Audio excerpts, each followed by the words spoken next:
Busque el capítulo 1 de Efesios. Hoy vamos a hablar del orgullo. Cómo el orgullo pone de manifiesto nuestra depravación y cómo el orgullo precede a la destrucción.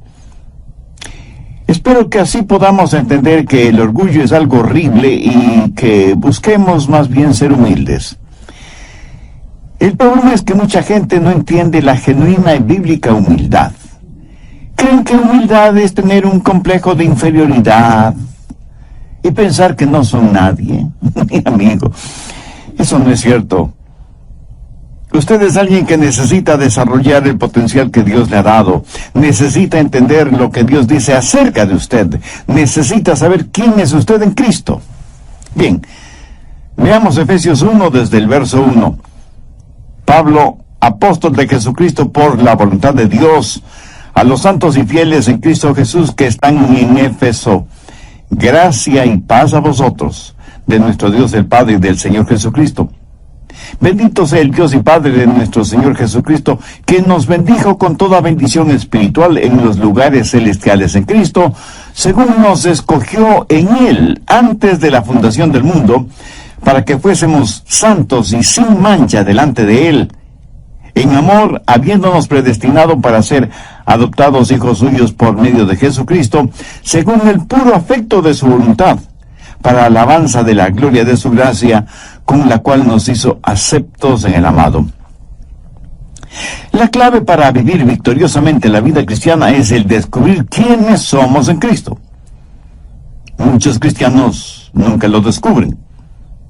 Son como un hombre que tenía un problema de identidad. No sabía quién era y estaba demasiado cansado para averiguarlo. Sabía que la Biblia tiene muchas porciones que tienen que ver con el comportamiento. Por ejemplo, Efesios 6 nos dice que debemos ponernos toda la armadura de Dios y prepararnos para la batalla. O el capítulo 12 de Romanos, que nos dice las cosas que debemos hacer y las que no debemos hacer. O el capítulo 5 de Mateo, con las bienaventuranzas que nos dicen cómo vivir y actuar. Pero quiero que entienda bien lo siguiente acerca del cristianismo. No es una modificación de comportamiento, aunque muchos piensan que sí. Dios no modifica nuestro comportamiento para poder cambiarnos. Dios nos cambia para que modifiquemos nuestro comportamiento. Recuerde que el pecado es un trabajo interno. El gusano no hace un hueco en la manzana para entrar, sino para salir, porque él nació dentro de la manzana. Lo mismo es con el pecado. El pecado sale del corazón del hombre. Por eso Dios trabaja primero en el corazón del hombre. Usted no purifica el agua pintando de blanco el filtro, así como no puede purificar su vida con modificaciones externas. Hacerlo así es estar practicando el legalismo, y eso es mortal. En Efesios 1, Pablo nos dice quiénes somos, y esto es primordial entenderlo. En los capítulos 2 y 3 nos dice cómo es que llegamos a ser lo que somos en Cristo. Y en los capítulos del 4 al 6 nos dice cómo vivir porque estamos en Cristo. Y siempre es así el método de Pablo. Primero da una porción doctrinal, lo que somos y cómo llegamos a hacerlo. Segundo, cómo vivir de acuerdo a lo que somos. Primero trata con el ser y luego con el hacer. Ahora, si usted comienza con el hacer en vez del ser, si usted no entiende lo doctrinal y sencillamente comienza en lo práctico, será un legalista. Y se sentirá frustrado porque estará viviendo en contra de una identidad que no tiene ni en su mente ni en su corazón. Jesús dijo que conoceríamos la verdad y que la verdad nos haría libres. O sea, es la verdad la que nos libera. Y la verdad es lo que Dios dice. Y la máxima verdad está encarnada en el Señor Jesucristo. Escúcheme. La verdad no puede liberarle hasta que la conozca. No importa cuán verdadera sea la verdad, no importa cuán maravillosas verdades hay en la Biblia, No habrá ninguna libertad hasta que usted conozca esas verdades. Usted debe conocer lo doctrinal antes que pueda llevarlo a la práctica. A los bebés elefantes, desde que son pequeñitos, les ponen una cadena en la pata de atrás, y esa cadena está asegurada en una estaca clavada profundamente en el suelo. El elefantito trata de liberarse de esa cadena y no puede. Lo trata infinidad de veces, pero la estaca que sostiene la cadena está bien segura en el suelo. Y con el paso del tiempo, el elefante sabe que no podrá zafarse de esa cadena. Y en los circos, usted ve a esos enormes elefantes sujetos por una cadena asegurada en una estaca que apenas está enterrada 15 centímetros en el suelo. El elefante con su tremenda fuerza podrá romper esa estaca como si fuera un palillo de dientes y liberarse, pero no lo hace. ¿Por qué? Porque en su mente recuerda que en el pasado trató miles y miles de veces de romper esa estaca, pero no pudo hacerlo. Así que ahora en el presente ni siquiera lo intenta.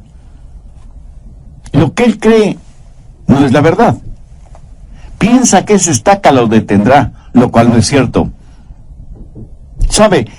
La verdad que puede hacerle libre, o sea, sacar la estaca enterrada en el suelo, pero no sabe que podría sacarla sin mayor esfuerzo, y vive encadenado, en vez de vivir como lo que realmente es. Vive de acuerdo a una percepción errónea, y es esa percepción la que en realidad lo mantiene encadenado. Muchos cristianos no entienden la verdad. No saben lo que son en Cristo. Nunca han entendido su propia imagen. No saben lo que tienen en Cristo, por lo tanto no conocen la verdadera libertad. Han bloqueado sus mentes espiritualmente y se dicen: ay, no puedo hacerlo, no puedo liberarme, no puedo tener éxito, estoy encadenado a este hábito, estoy encadenado al fracaso y al limitado conocimiento. Mi amigo, eso no es verdad. Pero si creemos que lo que creemos es verdad, terminará siendo verdad en nosotros. Muchos cirujanos especializados en cosmetología plástica dicen que muchos de sus clientes, aún después de una exitosa cirugía plástica, se ven a sí mismos deformes físicamente. Voy a compartir con usted 3 cosas para que tenga una positiva autoimagen, para que comprenda lo que Dios dice acerca de usted. Esto le dará una saludable autoimagen y hará resaltar en usted la verdadera humildad. Primero, reconozca su justicia. Efesios 1:1.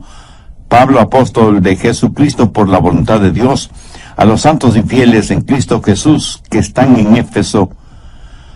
Si usted está en Jesucristo, si le ha recibido como su Salvador en forma personal, si ha sido bautizado por el Espíritu Santo y pertenece al cuerpo de Cristo, si usted se ha arrepentido de sus pecados y por fe ha confiado en Jesús, usted, mi amigo, mi amiga, ya es salvo.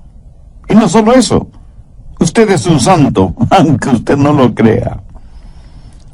La jerarquía de la Iglesia romana escoge a ciertos individuos, hombres y mujeres, que han logrado ciertas cosas en sus vidas religiosas y los canoniza.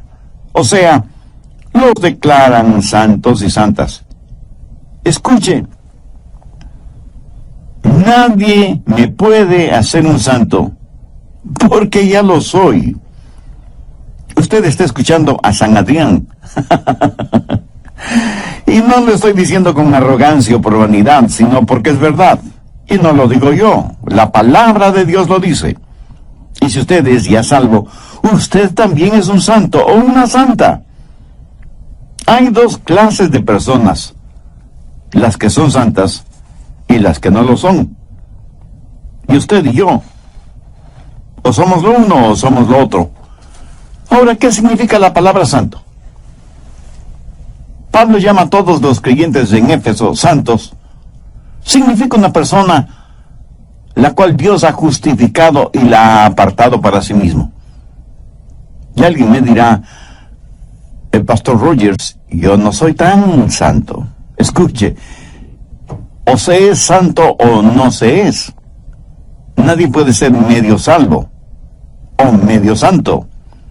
El ser medio salvo es estar totalmente perdido.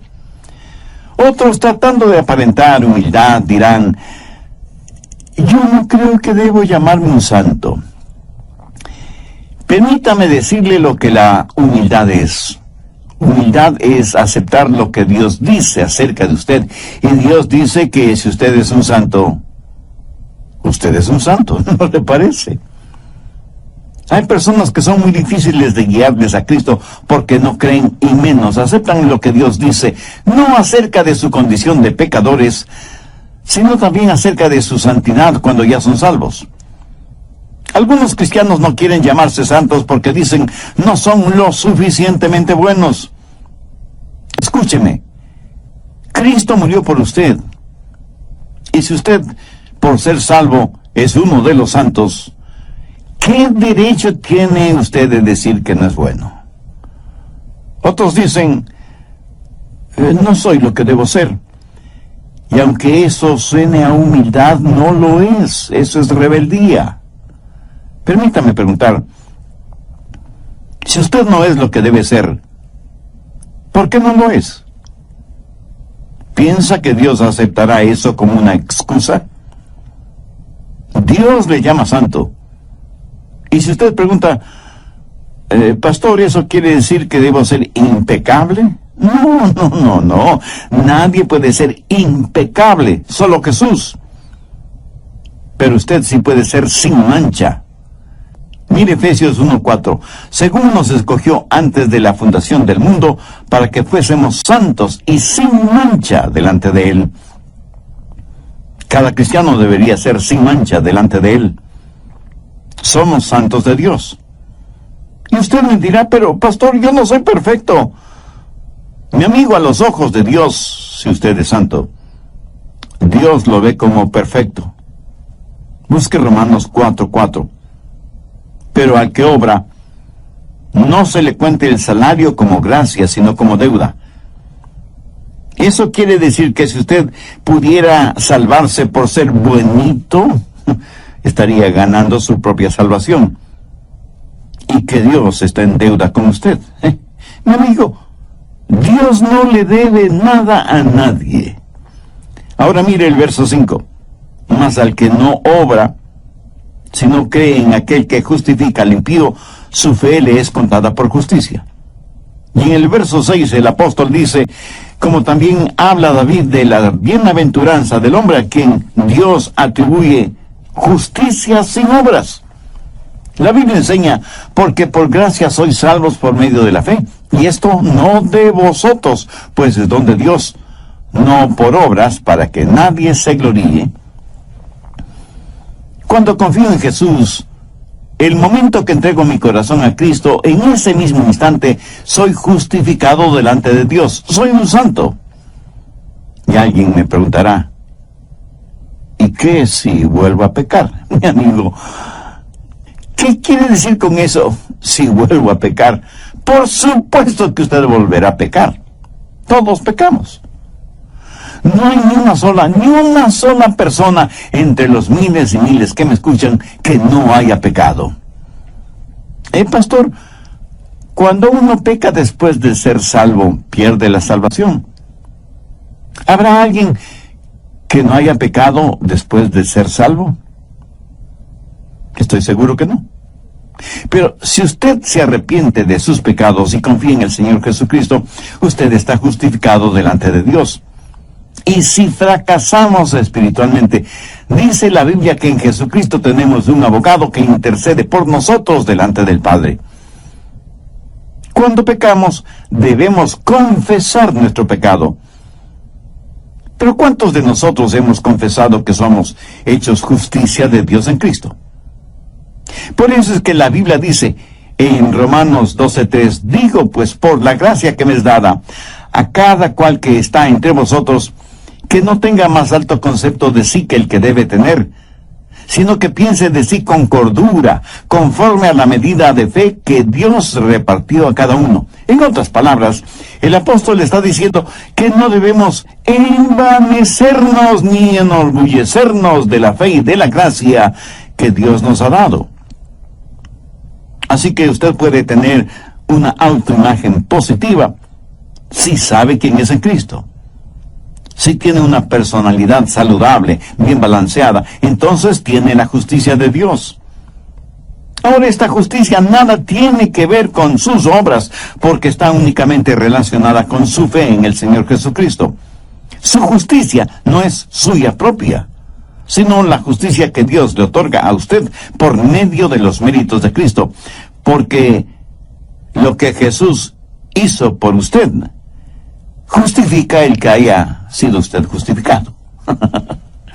Segundo, confíe en sus recursos. Veamos Efesios 1:3. Bendito sea el Dios y Padre de nuestro Señor Jesucristo, quien nos bendijo con toda bendición espiritual en los lugares celestiales en Cristo. No solo que usted está justificado a los ojos de Dios, no solo que Dios le considera santo, sino que Dios le ha dado todo lo que necesita para vivir la vida cristiana. Ahora permítame hacer una pregunta. ¿Cuántos de ustedes tienen toda la paciencia, todo el amor, toda la sabiduría, todo el dinero o toda la fe que necesitan? Y muchos responderán: no tengo lo suficiente de todas esas cosas que necesito. Gracias por su honestidad. Pero, ¿qué es lo que nos dice el verso 3? Nos dice que Dios ya nos ha bendecido con toda bendición espiritual en los lugares celestiales en Cristo. Entonces, ¿quién tiene la razón, usted o Dios? Dios dice que usted tiene todo lo que necesita para su vida cristiana. O sea, tiene toda la paciencia, todo el amor, toda la sabiduría, todo el dinero y toda la fe que necesita. Y no faltará quien me pregunte: pastor, si ya lo tengo, ¿cómo es que no lo tengo? Mi amigo, eso es porque usted no ha entendido lo que tiene. No se ha visto a usted mismo poseyéndolo. Y como no concibe poseyéndolo todo, vive como si no poseyera nada. Recuerde que en la vida cristiana primero viene lo doctrinal, luego lo práctico. Y para comportarse como cristiano tiene que saber y entender que usted ya está en Cristo. No solo debe reconocer la justicia que le ha sido otorgada, sino que debe confiar en sus recursos espirituales. Cuando usted sabe la verdad, esa verdad le hará libre. Pero si usted no entiende lo que tiene en Cristo, podría estar pidiendo por algo que ya tiene. Ahora recuerde que Dios nunca le pedirá a usted algo que Él mismo no le haya dado. Todo lo que Dios demanda de nosotros es porque ya nos lo ha dado. Y de acuerdo a Efesios 1:3, Dios ya nos ha bendecido con toda bendición espiritual en los lugares celestiales en Cristo. ¿Está usted gozando de esas bendiciones? Creer en lo que Dios dice es mucho más importante que lo que usted piensa. Cuando usted comprende lo que Dios dice, cuando usted entienda la verdad de Dios, esa verdad le liberará. Usted tiene que reconocer la justicia que le ha sido otorgada, y usted es justo delante de Dios en Cristo Jesús. Y por eso Dios nunca más se acordará de sus pecados. Sin embargo, eso no significa que Dios no le disciplinará si es que usted desobedece. Pero nunca usará ese pecado para acusarle. Anote al margen 2 de Pedro 1:3. Como todas las cosas que pertenecen a la vida y a la piedad, nos han sido dadas por su divino poder mediante el conocimiento de aquel que nos llamó por su gloria y excelencia. En Romanos 8:9 leemos: mas vosotros no vivís según la carne, sino según el Espíritu, si es que el Espíritu de Dios mora en vosotros. Y si alguien no tiene el Espíritu de Cristo, no es de Él. Todos tenemos el Espíritu Santo en nosotros si es que somos salvos, y es por medio de Él que Jesús vive en nosotros. Si Cristo no está en nosotros, entonces no somos salvos. ¿Y cómo es que Cristo mora en nosotros? No corporalmente. Él viene por medio de su Espíritu Santo, y cuando creemos somos bautizados por el Espíritu Santo en el cuerpo de Cristo. Cuando estamos en el Espíritu, quiere decir que el Espíritu está en nosotros y nosotros somos de Cristo y Cristo está en nosotros. Por favor, escúcheme con atención. El Espíritu Santo es Dios en cada creyente. Algunos hermanos pentecostales a veces me preguntan si he recibido la segunda bendición. Y yo les contesto que para mí la segunda bendición es entender bien la primera. Muchos de nosotros en realidad no nos damos cuenta lo que obtuvimos cuando nos salvamos. No solo el perdón de nuestros pecados y vida eterna, sino que también recibimos al Espíritu Santo de Dios y con Él, y en Él, al Señor Jesucristo. Esa es la más importante bendición que uno puede recibir en la vida. Cuando yo recibí esa bendición, mis ojos espirituales fueron abiertos y aprendí que Él me había bendecido con toda bendición espiritual en Jesucristo. Cuando usted se salvó, cuando nació de nuevo, le fueron dadas todas las bendiciones de Dios. Dios no nos da de su Santo Espíritu por etapas. Pablo lo asegura al decir: bendito sea el Dios y Padre de nuestro Señor Jesucristo, quien nos bendijo con toda bendición espiritual en los lugares celestiales en Cristo. Y el apóstol Pedro en su segunda epístola, el capítulo 1, verso 3 dice: como todas las cosas que pertenecen a la vida y a la piedad nos han sido dadas por su divino poder. ¿Cómo lo obtenemos? Mediante el conocimiento de aquel que nos ha llamado para su gloria y excelencia. O sea, nos ha dado todo lo que necesitamos para vivir la vida cristiana. Usted no necesita nada más, pero tampoco nada menos. Por eso la Biblia dice en Juan 8:32, y conoceréis la verdad, y la verdad os hará libres. Cuando usted entiende quién es en Cristo y reconoce que ha sido justificado, Dios le llama santo. Cuando confía en los recursos con que Dios ya le ha bendecido, entonces la segunda bendición es el descubrir todo lo que le ha sido dada en la primera bendición. Y el resto de su vida lo pasará descubriendo todo lo que obtuvo desde el mismo momento en que pasó de muerte a vida. O sea, todo lo que recibió desde el instante en que aceptó a Cristo como su Salvador. ¿Qué más podría necesitar? Dios ya no nos bendijo con toda bendición espiritual en los lugares celestiales en Cristo. Tercero, descanse en su relación. Busque Efesios 1:6. Para alabanza de la gloria de su gracia, con la cual nos hizo aceptos en el amado. Su relación es una de aceptación. No solo en que usted ha aceptado a Cristo, sino que Él le ha aceptado a usted. Mire esa frase, en el amado. Es una referencia directa al Señor Jesucristo. Por lo tanto, lo que es cierto acerca del Señor Jesucristo es también cierto acerca de usted. Cuando el Padre desde el cielo miró a su Hijo siendo bautizado, dijo: este es mi Hijo amado en quien tengo complacencia. Si usted está en Cristo, es aceptado en Él por el Padre. La razón por la que muchos no tienen una positiva autoimagen es porque tienen una personalidad distorsionada por un sentimiento de rechazo. Algunas veces se le llama complejo de inferioridad. ¿Por qué tenemos esa clase de sentimientos? Bueno, porque es parte de nuestra naturaleza adánica. Cuando Adán pecó, su pecado causó rechazo por parte de Dios. ¿Qué sucedió con Adán y Eva después que pecaron? Tuvieron que salir del jardín del Edén, fueron rechazados. Vivimos en este mundo con esa innata sensación de rechazo, y la mayor parte de nuestra vida la pasamos buscando aceptación. Queremos ser aceptados, pero nos volvemos orgullosos. Tratamos de hacer cosas y nos esclavizamos a ellas. Vivimos por lo que otros piensan. Vivimos de acuerdo a lo que la mayoría impone, aunque sea negativo y ofensivo delante de Dios. Definitivamente nos importa más la opinión que los hombres tengan de nosotros que la opinión de Dios. ¿Por qué los jóvenes dejan una buena casa en donde tienen rica comida, buena ropa, abundante agua para bañarse, una agradable cama y el amor de sus padres?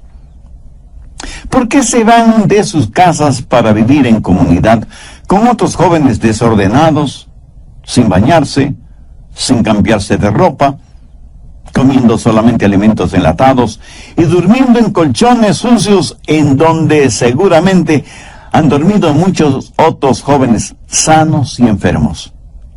¿Por qué lo hacen? Sencillamente porque se sienten aceptados. Porque asisten masivamente a los conciertos de rock pesado. Y no me digan que es porque les gusta la música. Eso es puro cuento. Eso podrá ser cualquier cosa menos música. Ellos pueden pensar que les gusta, pueden ser adictos a esa clase de ruido, pero eso no es natural. Eso solo significa que sus oídos y sus gustos musicales están atrofiados. Lo mismo sucede con el licor y con los cigarrillos. Cuando comienzan a beber o a fumar, se enferman, pero siguen bebiendo y fumando hasta que se vuelven adictos. Cuando los jóvenes van a esos conciertos, van no tanto por la música, sino por el sentido de aceptación, por saber que pertenecen al grupo, quieren ser parte de algo, porque tienen la idea de que sus padres no les aman, se sienten rechazados y por eso buscan un lugar extraño, falso, artificial, en donde aprenderán todo lo malo y rechazarán todo lo bueno. Y para ser aceptados, deben vestirse de cierta manera. Los supermercaderes transnacionales dicen que para ser aceptados hay que usar cierta pasta para dientes, cierta moda de ropa, cierto estilo de peinado y hasta cierta forma de hablar. Si no cumplimos con esos parámetros, seremos rechazados. Muchos que se dicen creyentes tienen esta necesidad de aceptación. Aún después de ser salvos, fracasan en entender que ya son aceptados en el amado. Y muchos creyentes se vuelven legalistas y hacen esfuerzos sobrehumanos para ser aceptados y para que Dios les ame. Y piensan, si voy a la iglesia más frecuentemente, o si doy más dinero en las ofrendas, o si oro más intensamente, o si estudio la Biblia, o si memorizo un buen número de versículos, tal vez logre que Dios me ame y me acepte. Mi amigo, mi amiga, eso es trágico. ¿No le parece? Escúcheme. Dios ya le ha aceptado. Así que deje de hacer tanto esfuerzo. Dios en su infinita gracia ya le ha aceptado. Grabe en su mente y corazón las palabras de Pablo. Nos bendijo con toda bendición espiritual en los lugares celestiales en Cristo. Dios no le cambia para poder amarle, es todo lo contrario. Dios le ama para poder cambiarle. ¿Lo entiende? De hecho, Él le amó a usted antes de que usted fuera salvo. En Romanos 5:8 el apóstol Pablo dice, mas Dios muestra su amor para con nosotros en que siendo aún pecadores, Cristo murió por nosotros. Pero debemos entender que aunque Dios ama al pecador, de ninguna manera lo acepta si es que ese pecador no se ha arrepentido de sus pecados. Pero cuando se arrepiente y recibe a Cristo en su corazón por fe, entonces por la gracia de Dios, el pecador es aceptado porque ya está en el amado. En el Antiguo Testamento se relata la historia de Mefiboset, hijo de Jonatán. Y Jonatán habían hecho un pacto de sangre basado en el amor que se tenían, para tener comunión mutua, pelear las batallas del uno y del otro, y compartir todo cuanto tenían. Este pacto cubría también a los hijos. Y Jonatán tuvo un hijo, Mefiboset, que era heredero al trono si es que su padre, Jonatán, heredaba el trono de Saúl, rey de Israel, padre de Jonatán y abuelo de Mefiboset. Pero Saúl y Jonatán murieron, y David fue ungido como rey de Israel. Por el temor de que David como rey quisiera eliminar cualquier vestigio de la descendencia de Saúl, una comadrona tomó al pequeño Mefiboset para ocultarlo, pero al correr con el niño en sus brazos tropezó y cayó.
Y las piernas de Mefiboset se fracturaron y él quedó lisiado para toda la vida. La mujer llevó al niño hasta un pequeño pueblito llamado Lodebar, en donde Mefiboset creció temiendo y odiando a David. ¿Por qué? Porque nada sabía acerca del rey David.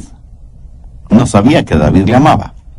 No sabía del pacto de sangre que Jonatán, su padre, y David habían hecho.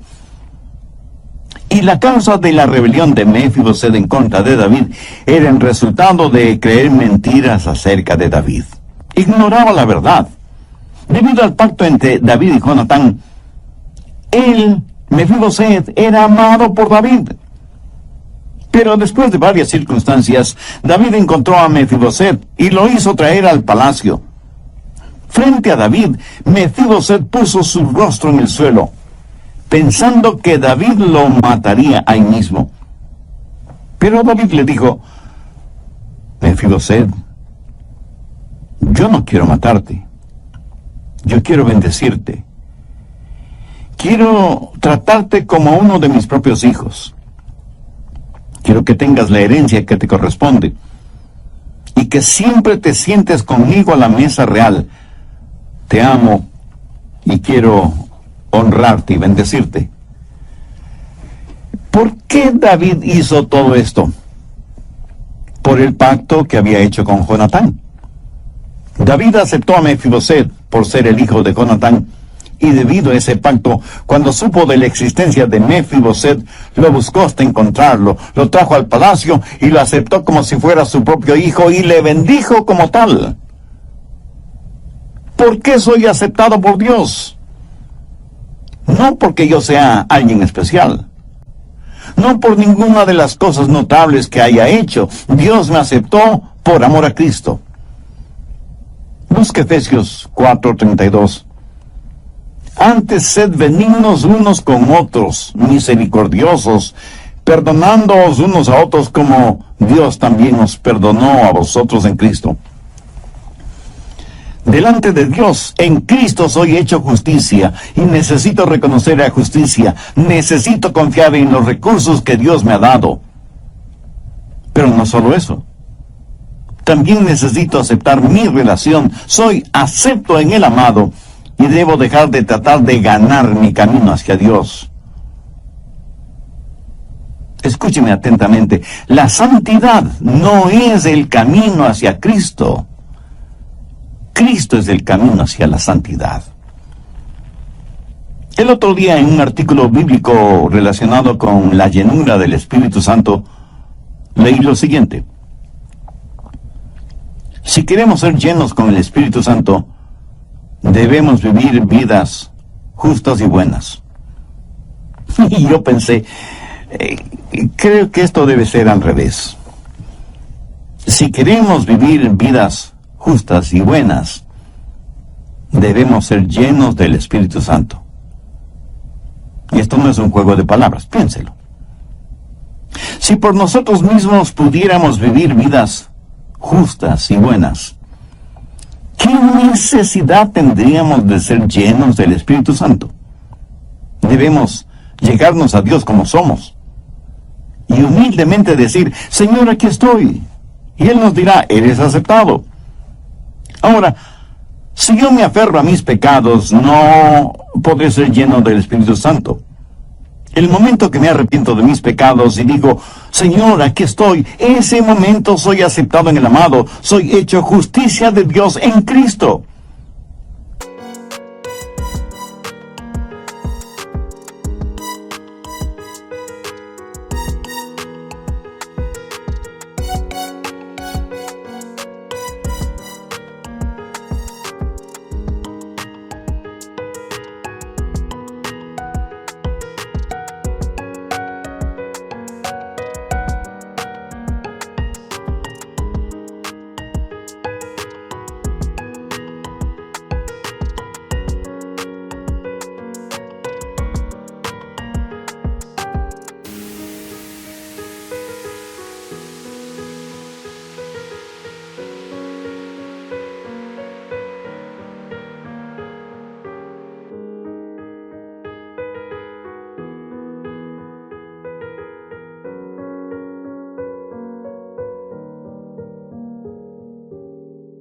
Recuerde que Dios no nos cambia para poder amarnos, sino que nos ama para poder cambiarnos.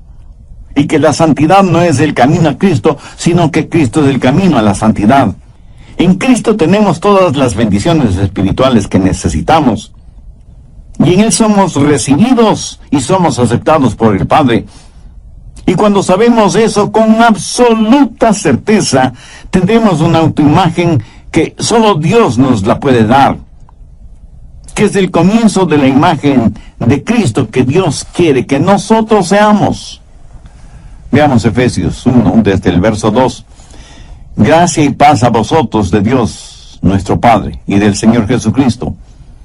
Bendito sea el Dios y Padre de nuestro Señor Jesucristo, que nos bendijo con toda bendición espiritual en los lugares celestiales en Cristo, según nos escogió en Él antes de la fundación del mundo, para que fuésemos santos y sin mancha delante de Él.